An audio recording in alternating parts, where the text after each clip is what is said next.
Smile and learn.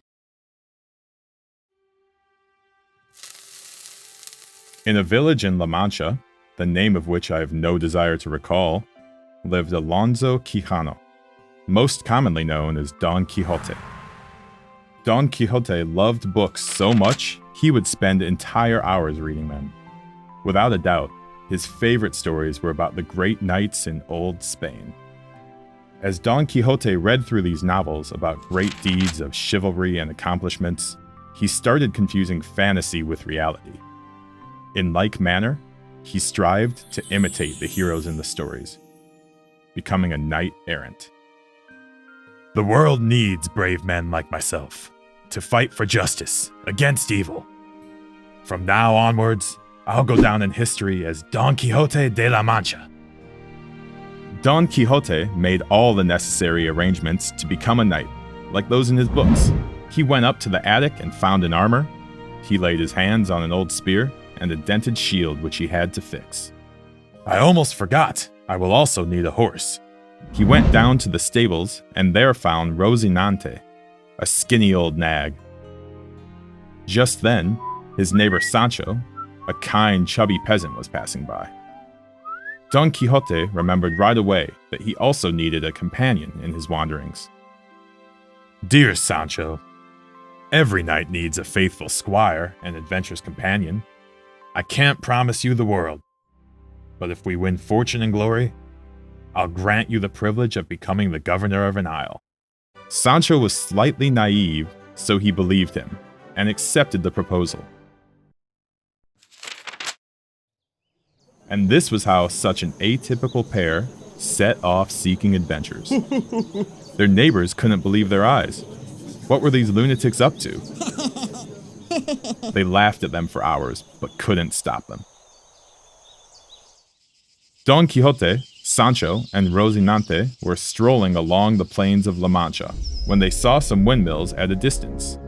Sancho, my friend, do you see those enormous giants? I shall do battle with them unto the death. Stop their evil deeds. Which giants, my lord? Those, over there, in the distance. There are at least 30 of them. Can't you see how huge their arms are? Those aren't giants, Don Quixote. They're windmills.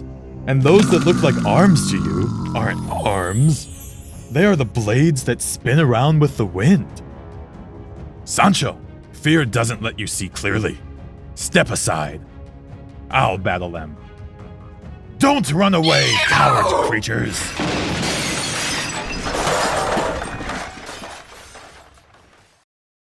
Sancho's warnings didn't do any good. The blades pushed Don Quixote off his horse.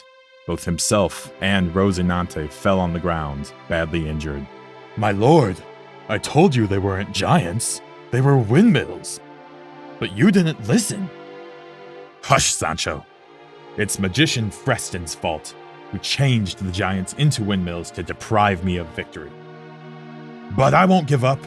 The power of my sword is greater than the magician's evil doing. Sancho Panza helped his lord up. He treated his wounds, and they both set off once again in search for more adventures.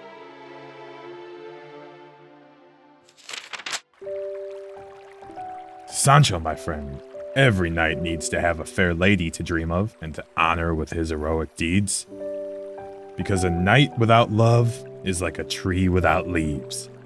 Don Quixote had chosen Dulcinea del Toboso, a young peasant girl, whom he idealized and decided she'd become the lady of his dreams. Don Quixote decided to write a letter to his beloved. Sovereign and exalted lady, sweet is Dulcinea del Toboso. Your absence hurts dearly my heart, my fair beloved. I dream about the day we'll meet again and you'll heal my wounds. Forever yours, the Knight of the Sad Continents.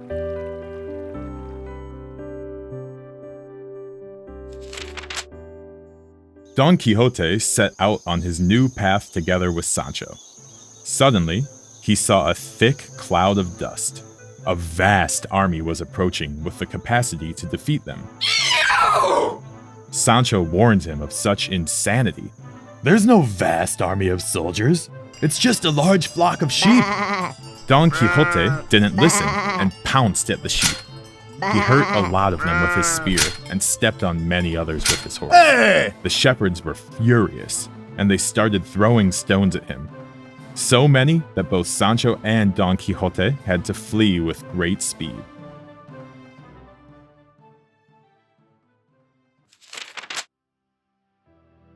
Don Quixote felt exhausted. Nightlife wasn't the way he had imagined it to be. He had come across with nothing but mockery, attacks, and disappointments. And this was how Don Quixote commenced his journey back home, where other adventures were waiting for him. Those told in the books he loved reading so much. This story, written by the famous author Miguel de Cervantes, is great in length and filled with adventures like the ones we told you about. How would you like to read the whole novel?